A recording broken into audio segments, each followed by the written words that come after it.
我不给你出主意了，你告诉我，你今后打算怎么办？母后，大臣们，他们都建议投降啊。我问的是你，投降之后，你打算怎么办？母后，儿臣听说，宋皇帝赵天子非常仁厚。还听说他已盖了500间大宅要给儿臣住，母后，他不会杀儿臣的。既然你那么贪生，不敢与我蜀国共存亡，那你去降吧，我也没话好说了。母后，儿臣一定要求宋皇帝礼遇您，礼遇我们的列祖列宗。难得你有这份孝心。你走吧。那儿臣告退了。儿臣去准备请降的事了。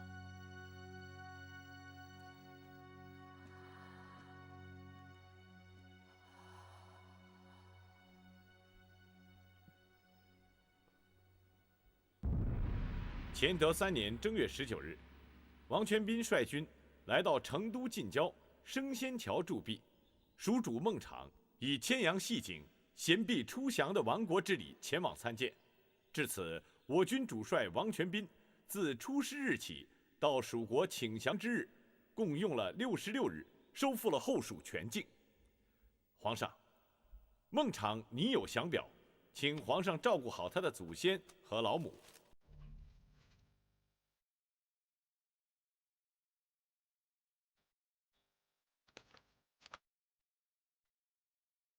赵普，臣在。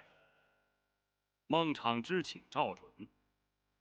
孟氏祠庙加以修葺维护，禁止任何人在后蜀各地先贤坟地上打柴、嬉戏、滥垦。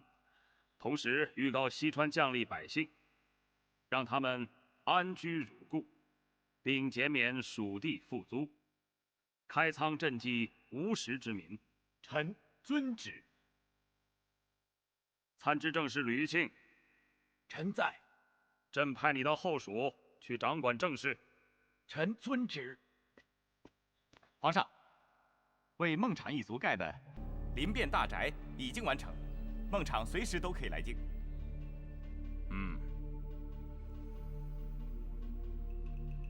赵普，臣在。命孟昶即日动身，率家眷来京受职，同时关照护送的将士们，要他们对孟昶的老母亲多加关照，以礼待之。这一路上绝对不可出任何差错。臣遵旨。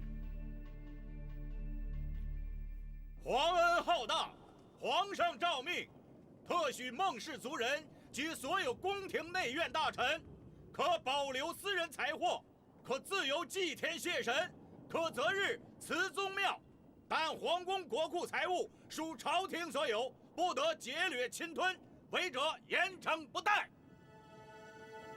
那一位当然是传言的花蕊夫人了。真是美若天仙，传言果然不虚啊！真是个大美人儿啊！贵妃，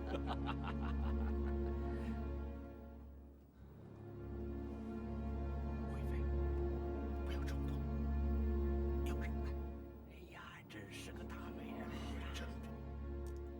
都拿下来吧。是，参见惠妃。参见惠妃。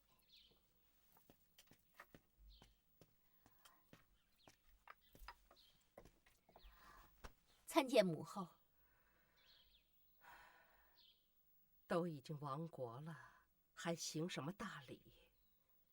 你们下去吧。是。你起来吧。我要他们把我头上的头饰拿下来，这些现在看起来都刺眼。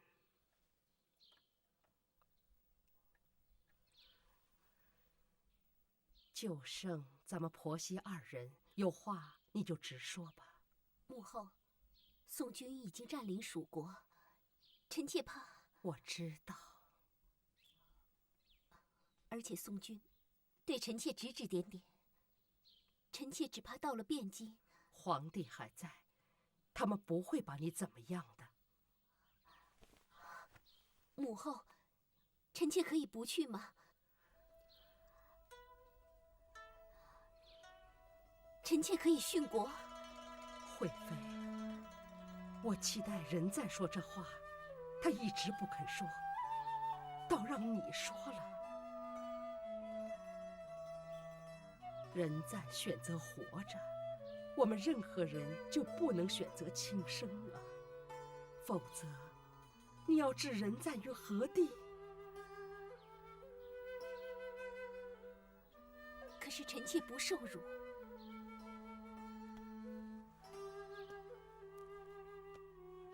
宋军都见过你了，只怕也由不得你了。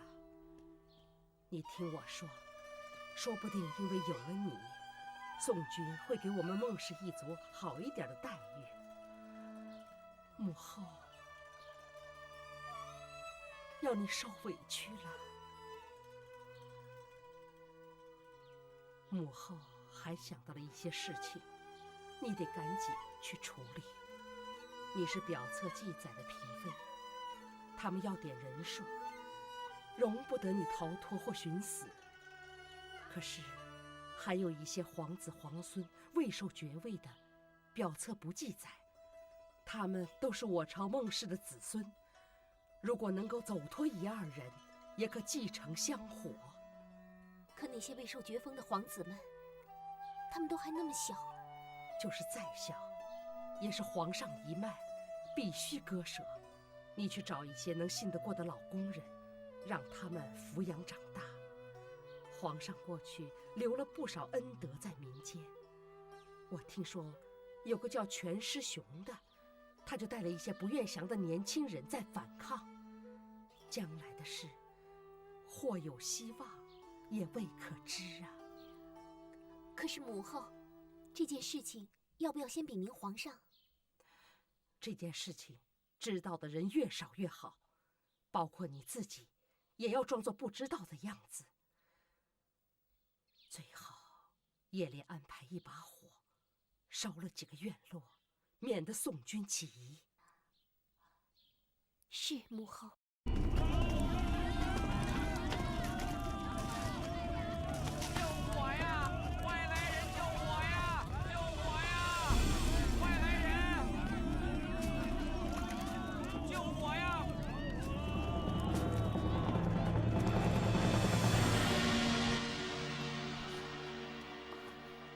皇上，哦，惠妃，肯定是有人想抢夺财物，故意纵火，朕去看看。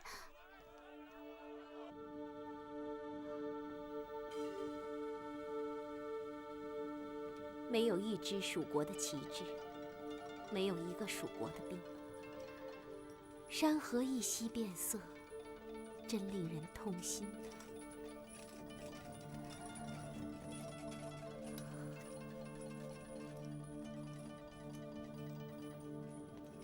惠妃，昨夜已经送出3位小皇子了。宋军没有怀疑吗？启禀惠妃，金锁殿、成荣殿、芙蓉阁和来辛殿都被火烧了，殿外的水闸也全被破坏了，宫中有不少人趁火逃走。宋兵和禁卫军说是乱民和宫中的侍卫勾结，纵火抢劫。那就好，谢谢你们。听说城里的义军袭击宋军，宋军死了不少人，传说义军要在途中劫夺皇上，宋军正在城里打封锁。哎，这以后啊，宋军也会把咱们盯得更紧的。啊，小的告退了。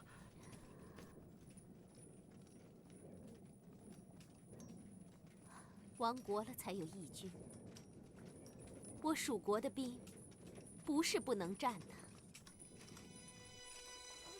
公元965年2月17日，后蜀降帝孟昶一行300多人，奉大宋皇帝赵匡胤的诏命，离四川成都，北上汴京。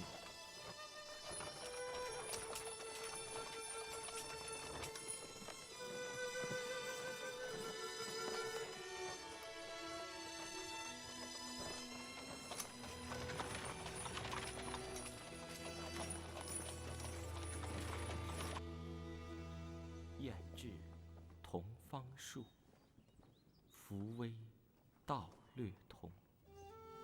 正悲春落时，又苦雨伤从。农历今何在？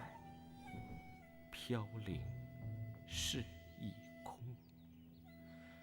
沉沉无问处，千载谢东风。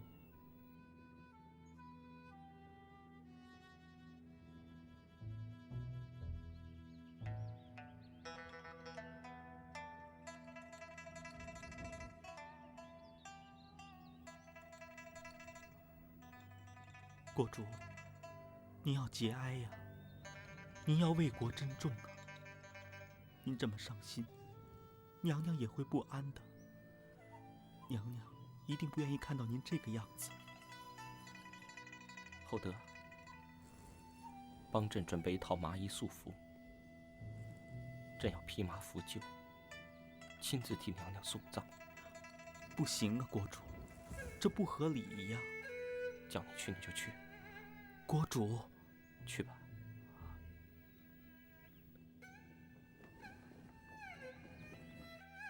国主，逆父丧父，与理不合，请国主三思啊！请国主三思。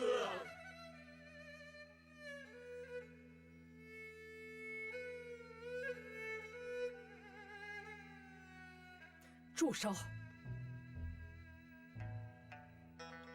你这是成何体统？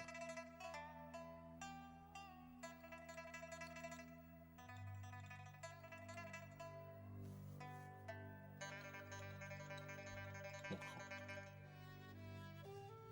娥皇是儿臣挚爱的妻子，儿臣为她服丧，有什么不合理的？你还知道，她只是你的妻子。可是，就算在民间，也没有丈夫为妻子服丧之礼。儿臣痛失爱妻，不服丧，不足以表达儿臣的哀痛。你在娘娘的大殓之日，亲身致祭，还亲手将娘娘的烧曹琵琶置入子宫，以为娘娘殉葬。脸壁又一字一泪地读起了自己亲手书写的泪词，称自己是官夫。从家，虽然你这些行为都与国君之礼不合，可是母后还是念在你们夫妻情深，不忍指责。可你怎么还能如此愉悦？这可是娘娘的国葬啊！娥皇生前，是朕愧对于她，朕对不起她，这是儿臣唯一所能做的弥补。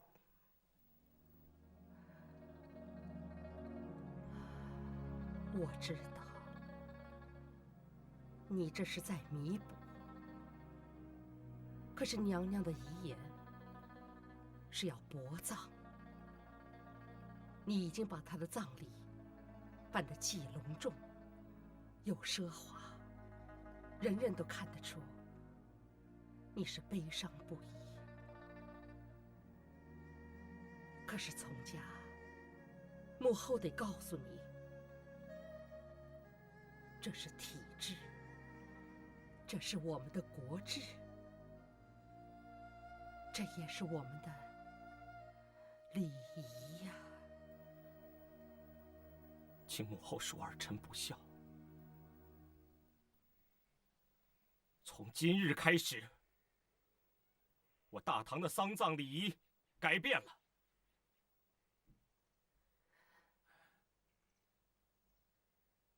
为夫的可以披麻戴孝。荒唐！母后，你要披麻戴孝，还怕没有机会吗？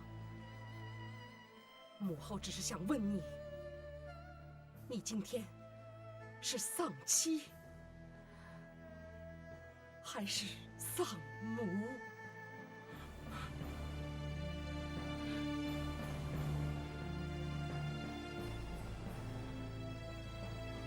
母后，儿臣不孝，儿臣冒犯母后。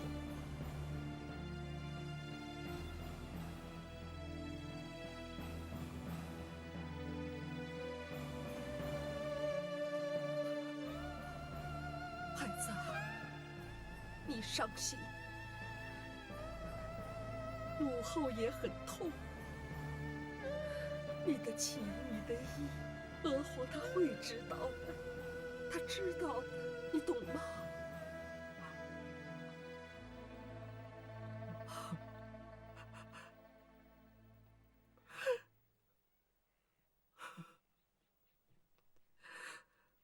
娥皇他是一个宽容体己的人，你要这么做，他不敢受啊，不敢受，你知道吗？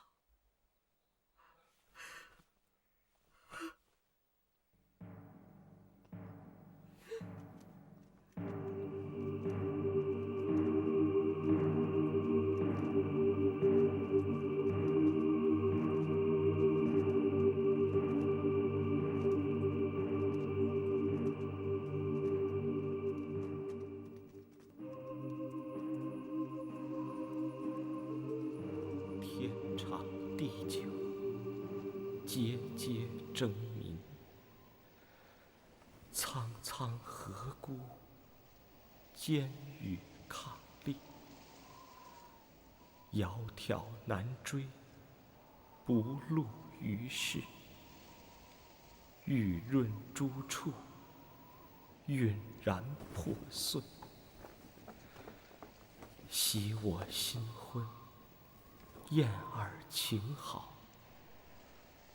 眉无劳辞，事无为报。抚养童心，筹谋世道。执子之手，与子偕老。今夜如何？不忠枉告。呜呼哀哉！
照着规则往前走。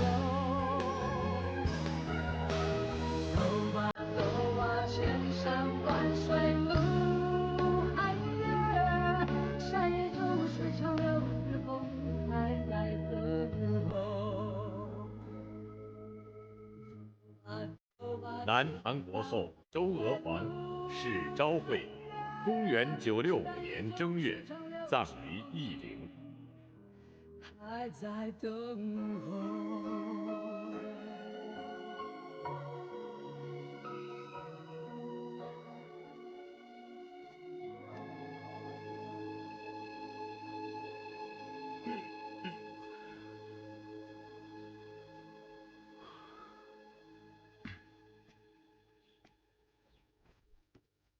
皇上，王全斌因为担心成都一带的老百姓会响应全师雄的号召，一起来袭击我朝大军，所以在成都屠杀了27000名降兵。你说什么？你说他杀了27000人？是，王全斌说，全师雄的兴国军越来越有规模，而且已经兵临城下，他实在是不得已。不得已？他现在杀了这么多人，局面就好了吗？没有，反而引起了更大规模的暴动。混账东西！朕当初是怎么交代他的？孟昶他们呢？孟昶一行人已经上船了，但是因为暴动，护送的守军担心出现意外，故在梅州耽误了3天。现在已经启程，大概已过乐山了。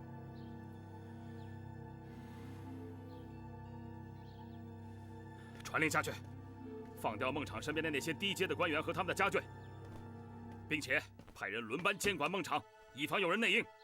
另外，增兵进攻全师雄。臣遵旨。听说蜀国的惠妃文采好，又是第一大美人，对呀，不如让她出来为我们题词助兴啊！说的是啊。这个恐怕不大方便吧？哎呀，你就快去请吧，不方便。快去吧，欣赏欣赏，开开眼界啊！去吧，好。这去呀！来，惠妃，惠妃。怎么？他们肯让你跟我说话？不是，他们听说你文采不错，想让你出来题词。我不去，他们根本没安好心。我知道，可是我没办法拒绝啊。皇上，不要叫我皇上了，如今我已经是亡国之君了，我都保护不了你，你就出去应付一下，好不好？啊？我听说全师雄已经抢回了17州。我们并不是没有希望，对不对？全师雄是拥有人马数10万，可是这有什么用呢？人家已经自立门户，另创局面了，他们是不会来救咱们了。蜀国兵不是不能战，而是你用错了人。要是你当初用对了人，就不会到了今天这个地步。我知道是我不好，可是现在说这种话又有什么用呢？我们不能指望别人，我们得靠自己。不，我得靠你。我们孟氏一族就全都靠你了。华蕊夫人，下官们都等着你呢。是啊，快点啊！快过来呀！他们在催了，你就去应付一下吧。啊！哎呀，去应付一下啊！来。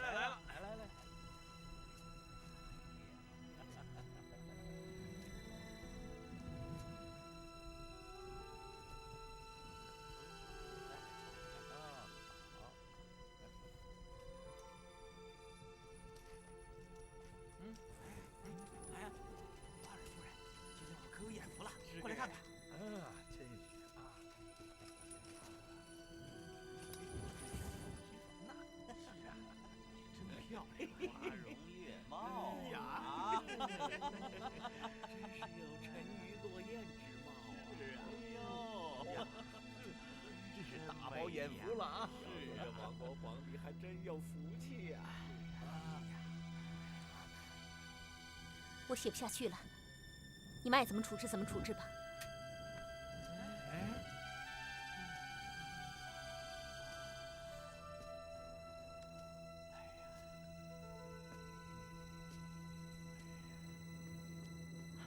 晋王。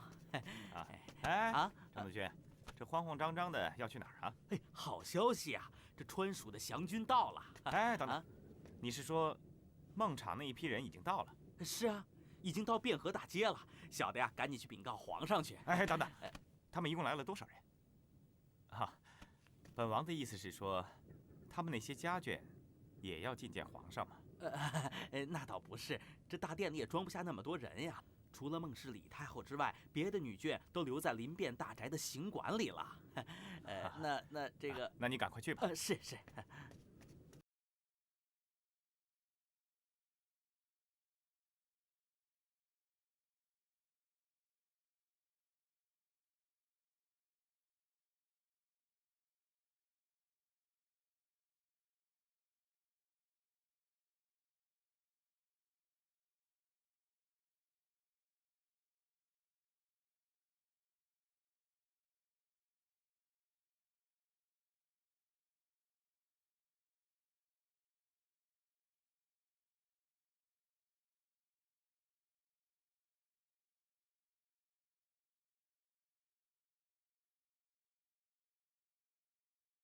这么一个人渣呀！你是大宋皇帝的兄弟？不错，本王是特地来拜见夫人的。看到你在这儿，本王就放心了。多谢那次夫人搭救，我这个人呢，知恩图报。你先在这住下吧，本王会禀告皇上，再给你安排一个住处。王爷不必费心了。过去的事，也请王爷不必挂记在心。这话是怎么说的？夫人，你对本王的好，本王怎能不挂在心上？只不过这2天宫里忙，本王实在是没时间呢。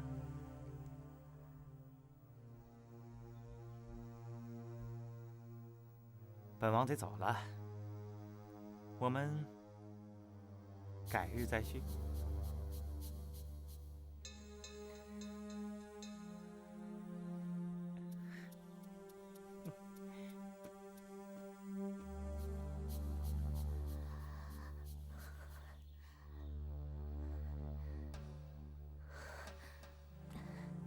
宣孟昶及李太后觐见。自尔川蜀罪人孟昶，言修臣礼，外饰恭勤之貌，内怀奸诈之谋，父君亲之训谕，信左右之奸邪，不自量力，滋肆勾结北汉，图谋侵略我朝，占我疆土，舍使之心，人神共愤，狂滋悖逆，得以诛之。好了，不要再念了。先搬张椅子，赐国母坐下。多谢皇上恩典。国母不必多礼，您是长辈。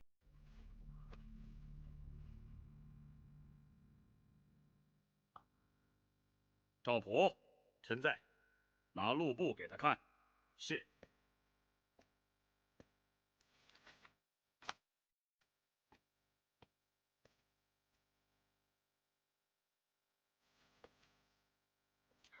孟昶，此次战端可是你自己先挑起来的，你都看清楚了吗？刚才赵普所宣王全斌在录簿上声讨你的，可有冤枉你的话？皇上，孟昶知罪。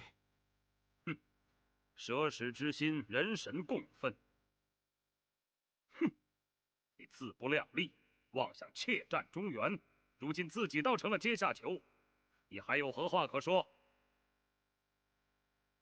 就因为你的痴心妄想，这一仗死了多少人，你知道吗？你有几条人命可以赔偿这些人呢？请皇上恕罪，请皇上恕罪，请皇上恕罪。当然，你既已降宋，来到京师，朕就不再加罪于你。起来吧。是，谢皇上恩典，罪臣感激不尽。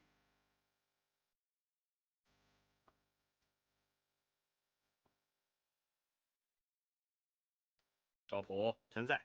记下。朕要封孟昶为检校太师、中书令，称秦国公，并赐临汴大宅500间。臣遵旨。罪臣叩谢皇恩，罪臣感恩戴德。所有降臣及孟氏族人一概免罪，由吏部拟旨后各赐官爵。以后诸位在此住下，休生惶恐，今可安享富贵。朝会后，朕另有赐宴。国母，请您务必赏光啊！多谢皇上恩典。退朝。皇上万岁万岁万万岁！国母，请随我来。秦国公，秦国公，皇上已经走了。怎么，秦国公可真是贵人多忘事啊，记不起来我了。这早在几个月之前，可是您差点让我的小宝贝下了油锅呀！原来是晋王，罪臣有眼无珠，请晋王恕罪。哎呀，秦国公，这话可不能这么说呀，此一时彼一时嘛。以后你我2人同在一朝为臣了，有什么话您就说一声。是。走吧，秦国公。晋王请。行。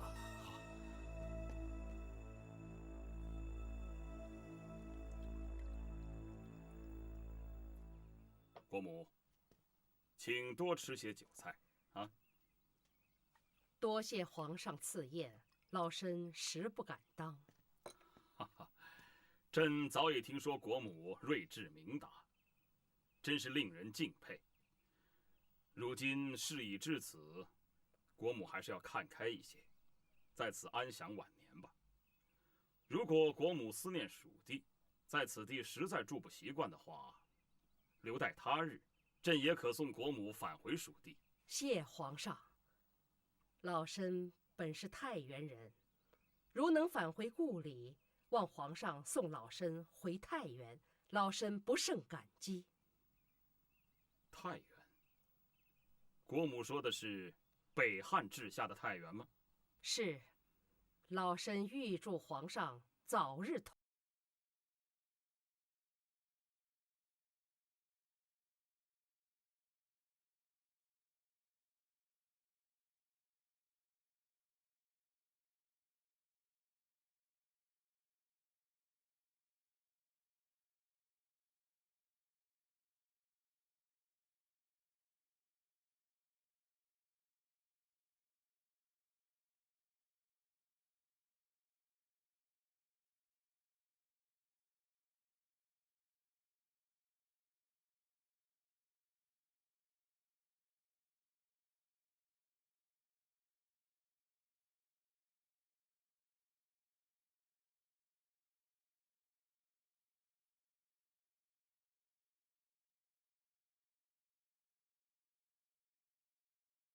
没有问题。张特军，在。让史官照抄一份记录，交给国母。是。往后，只要朕和孟氏族人见面，全都另外抄一份记录，让他们带走。是。您说日后我和他见面，也能拿到史官的记录？这样做，我是为了保护我们的安全。我们现在是亡国的俘虏，得处处小心。我要笔录，是为了提醒大宋的皇帝，不能在我们的饮食当中下毒，否则我们任何人如果与他见面后有不测，他得担当历史罪名，他不能篡改笔录。母后设想周到，儿臣感佩。我是以小人之心防范他，即使他是真心相待，这些笔录将来也可以写入家程。看来这次大宋皇帝是真心对待我们了。从我们来到汴京以后，在大殿上，他赐您座，还称您为国母，又赐宴赐礼物，还赐大伙官衔。今后又有召见记录保身，大宋皇帝对咱们算是礼遇了。母后，咱们安全了，儿子的命可以保住了。你只求活命吗？现在蜀中大乱，宋朝皇帝对我们好，是怀柔还是另有目的，还难以预料啊。可现在至少我们可以活着。活着？哼，你别想得太天真了。人家如果要翻脸，也不需要理由。只要我们在人家屋檐下一天，就没有一天是真正的安全。唉，宋皇帝比你有心眼多了。虽然挑起战事是你的不对，可是人家在大殿上理直气壮，把所有的过错都推在你的头上。难道他就没有王蜀之心？谁都知道他有称霸天下的野心。可是人赞呐，作为一国之君，你真是输他千百倍呀！这一路北上，我听说宋朝官员为了看惠妃，总是想尽办法让她露面，而你居然还帮着他们。儿子想，既然已经亡国了，就要识时务。识时务，包括献出惠妃。你要知道，我们现在虽是亡国，可家还在呀。你不能保护自己的国，最少也得保全自己的家。就算是个普通的男人，也没有随便献出自己妻子的道理。更何况，你还是一国之君呢。母后，我没有献出我的妻子，他们想看惠妃，那就让他们看好了。反正惠妃长得漂亮，只要给他们看看，既能满足那些人的好奇心，又能换得我们大家一路上的平安舒适，这何乐而不为呢？你这是人话吗？你这么践踏惠妃，是想把这仅存的家也给毁了吗？哼，你可以贪生，但我不允许你把孟蜀列祖列宗的尊严也给毁掉。我是贪生，可是我若不求生，我就什么都没有了。过去我昏庸无能，把国家毁了。可是现在，为了孟氏的血脉，我必须选择活下来。母后，如今有数百口人跟着我来到这里，无论如何，我都得为他们设想。就算牺牲惠妃，必要的时候我也得这么做。只怕牺牲惠妃的时候，就是你王家甚至王身的时候。母后，我不是在诅咒你。没错，惠妃是一步棋，但是这步棋怎么下，就看你会不会下了。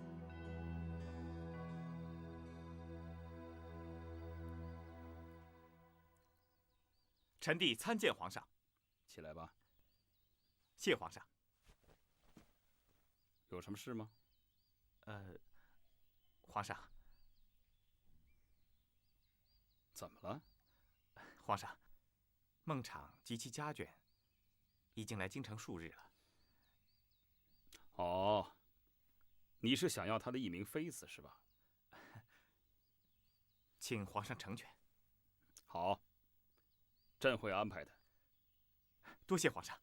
哎，你说你要的是哪一名妃子来着？惠妃。惠妃。国公，国公，内侍总管大人到了。哦，快请。是，大人请。小的见过秦国公。张总管，您大驾光临，有何贵事啊？小的奉郭贵妃的懿旨，要请花蕊夫人进宫查叙。这是贵妃的请柬。好。请问张总管，这查叙是什么时候？今日午后，到时候宫中会备轿来迎，请夫人早做准备。是。小的告退。请。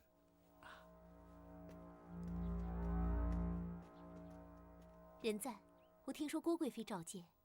夫人，这是宫里刚送来的请柬，你看看。既是朝廷召见，为何称我花蕊夫人？那不合体制啊。夫人，我已经亡国了，你的贵妃身份已经不存在了，他们总不能称你为徐贵妃吧？这更不合体制了。那起码也应该称秦国公夫人。至今为止，眷属都未曾受到封赏。母后入宫时，皇帝称她为国母，并无别的称呼，而官书记载，也只称蜀理氏，可能是没奈何，才用这个花名吧。算了，既已亡国，随人怎么称呼，我们奈何不了。夫人，我听说郭贵妃在宫里是当权的，你一定要顺着她。这对我们孟氏数百口，可是一件大好事啊！我知道，我会忍辱，苟全。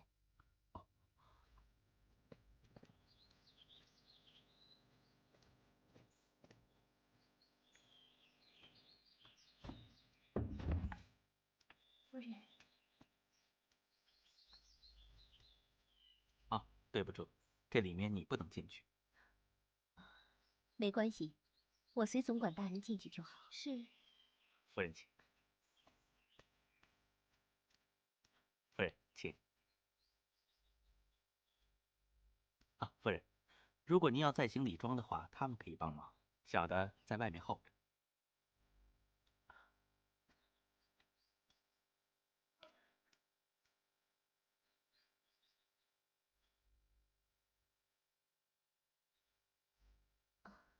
请问，这是郭贵妃的后宫吗？是，贵妃要晚一点才回来，皇上会先召见您。皇上。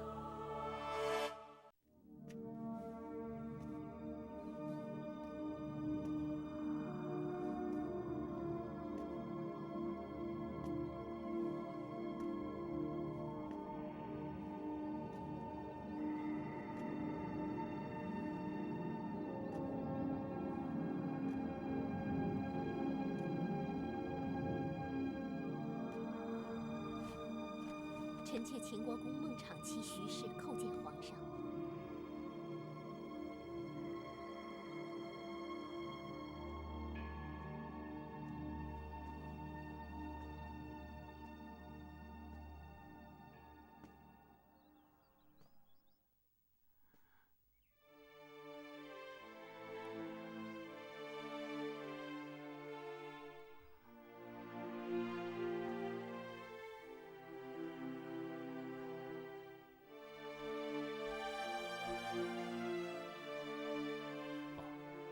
便是相见，夫人不必行此大礼，快快请起吧。谢皇上。他与娥皇真的很像，太像了。啊，你就是大名鼎鼎的蜀国花蕊夫人吗？是。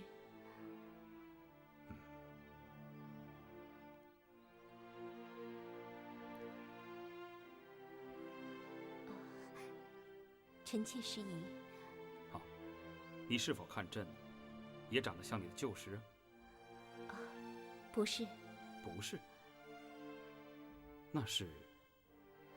臣妾以为，皇上天纵英明，雄才伟略，征伐有年。臣妾以为皇上必然……哈，认为朕必然很老了，是吧？实际上，朕也不年轻了。朕生于后唐明宗2年丁亥岁，现在也39岁了。这孟昶应该比朕大吧？啊，是，他乙卯年生，已经47岁了。47岁，虽然只差了8岁，但是他的命好，不必打天下，天生就出生在帝王之家，可以坐享其成啊。坐享其成，但不能固守先业。夫人是在怨朕吧？臣妾不敢。与其怨朕，不如怨蜀军。宋军入蜀，蜀军未战，就弃械而逃，他们真是不堪一击。朕父子以鲜衣美食养士40年。一旦遇敌，这14万人竟然只知逃命。人大都是如此，养尊处优惯了，手脚也不想动了。不过令人不解的是，蜀中有兵将14万人，却不能一战。而全师雄，一个卸任的州官，从来没有参与过军旅之事，却能够一呼百应，掠得17州的土地。他到底是个什么样的人呢？夫人该见过他吧？还有，夫人觉得朕该如何治蜀呢？回皇上，臣妾在蜀国只参与些文人聚会，并不问政事，更不认识全师雄这个人，恕臣妾不能献策。你不用紧张，我们只是闲聊而已。朕是因蜀中未定，所以多了句话。朕不是有意要向你打听军情，你不必介怀。是皇上，臣妾在蜀中享乐的多，问事的少。孟蜀宰相李浩说，夫人乃蜀中才女，才智过人，为许多世人所不及啊。没有的事，臣妾只是偶尔写写诗词，是大臣们奉承，对臣妾量夺从宽罢了。哈哈，夫人不必过谦了。这样吧，蜀国亡师，夫人一定有很多的感触。不如今日就以这时政为题，请夫人作诗一首吧。难不成皇上是想让臣妾仿效曹植7步成诗？没那么严重，夫人可以7步作诗，但如果做不出来的话，朕也不会罚你的。君王城上树降旗，妾在深宫哪得知？14万人齐卸甲，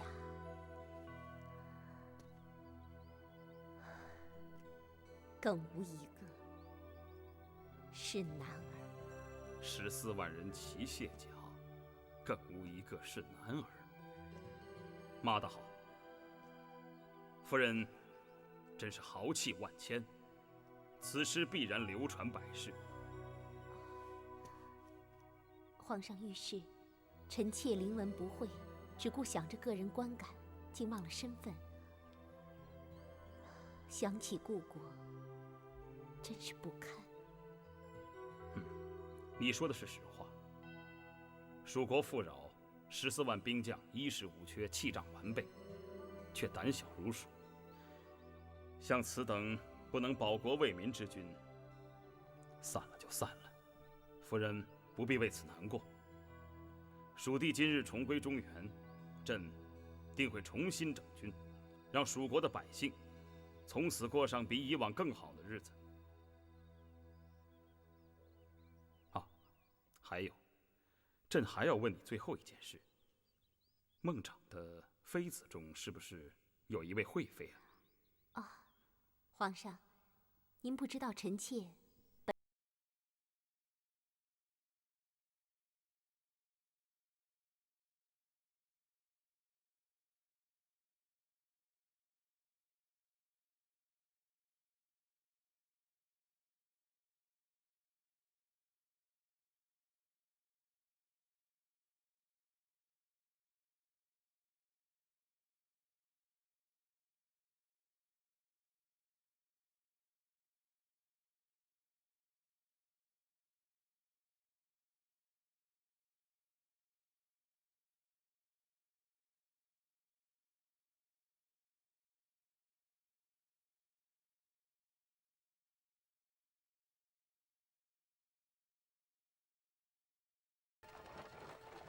我当初那么对他，如今他主动向我示好，我能说不吗？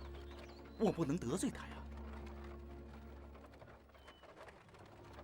惠妃，都是我不好，我们已经是亡国之人了，一切都要忍耐，就算是为了我，为了我们孟氏这一家族，啊！我知道，我会忍耐。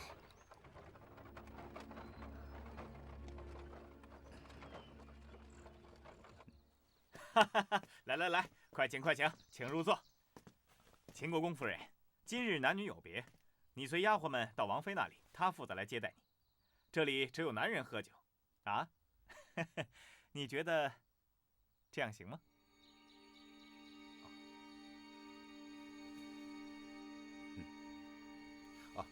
多谢晋王如此安排，您费心了。夫人请。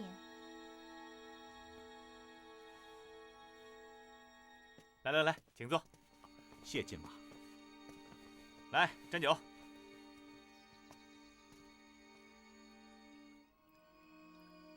秦公公，这杯酒下肚，我们以往的恩怨就一笔勾销了，啊！来，多谢晋王海涵，不计前嫌，往后还望您多多照顾。太客气了，干杯！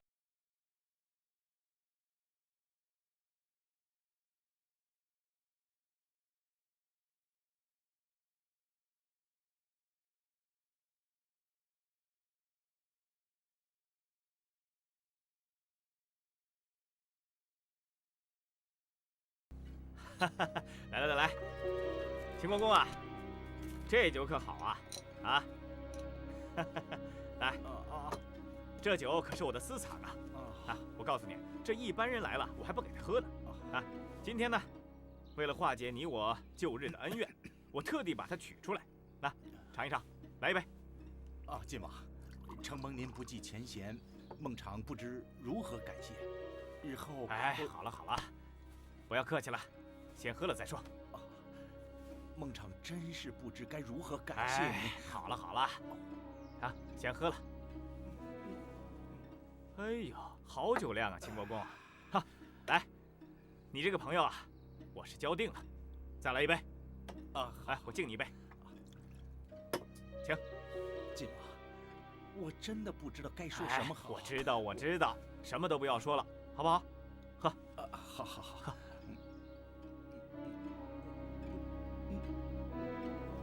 好，来，再来一杯。我喝了您数杯了，我该敬您一杯了。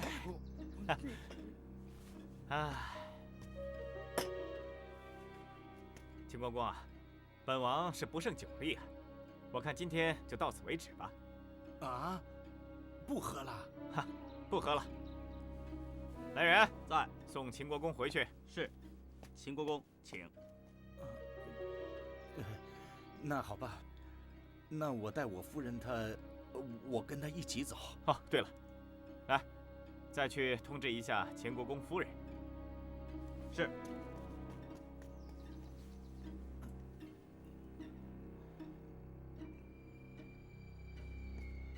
大人，夫人与王妃相谈甚欢，她。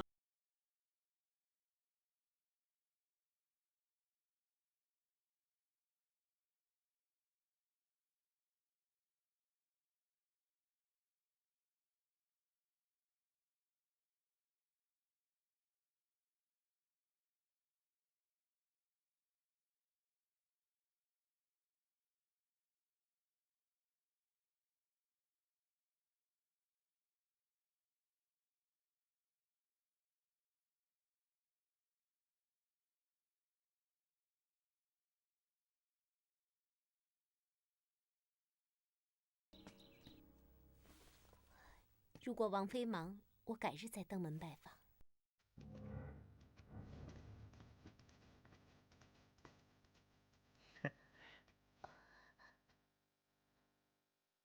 我夫君呢？他喝醉了，我已经让人把他送回去了。那我也该走了。夫人，别急嘛。自我见了夫人一面之后，真的是难以忘怀。我刚才已经跟秦国公说了，他也答应把你献给我。你放开我！你让我走！我说过，我这个人会知恩图报的。你既然救了我，我就一定会对你好。如果你真的知恩图报的话，你就应该尊重我的意愿。谁说我不尊重你的意愿了？但不是现在，是你成为我的女人之后。对了，我忘了告诉你，我也禀报过皇上，皇上也答应把你赐给我，所以你是我的女人了，知道吗？我们可以先有了夫妻之实，再不夫妻之礼啊！只要跟着我，我会让你知道什么才是幸福。不，既然如此，求你让臣妾回去，让臣妾准备一下。还准备什么？现在已经好了。启禀王爷，谁呀？皇上驾临。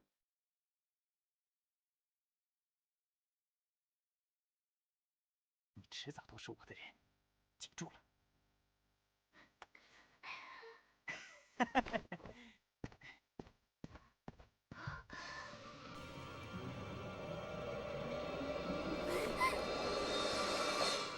臣弟叩见皇上。起来吧。谢皇上。朕听说，你宴请了孟昶和他妻子。是。他们人呢？刚走。皇上，臣弟记得您答应过，说要赐给臣弟孟昶的徐惠妃。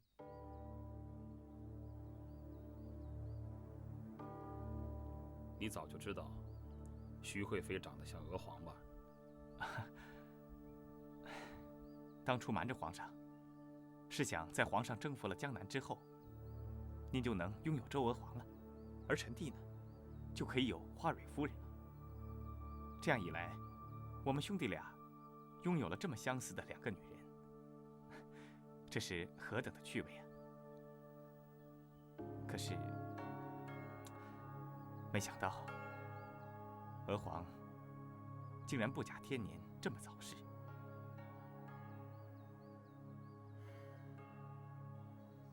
皇上，如果您喜欢华蕊夫人的话，那臣弟退让就是。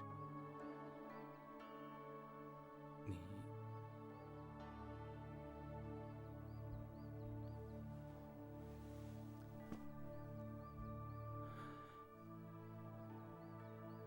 他跟娥皇长得真像，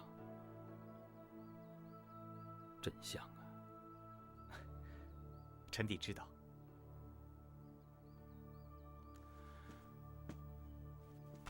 光义，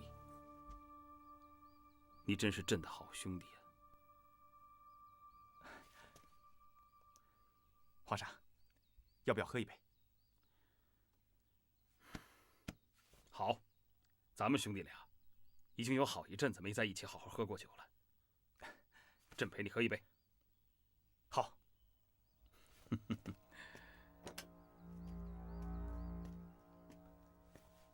皇上喝了这杯酒，华蕊夫人就是我的了。可是，光义啊，倒酒啊！皇上，酒没了，臣弟去拿一壶。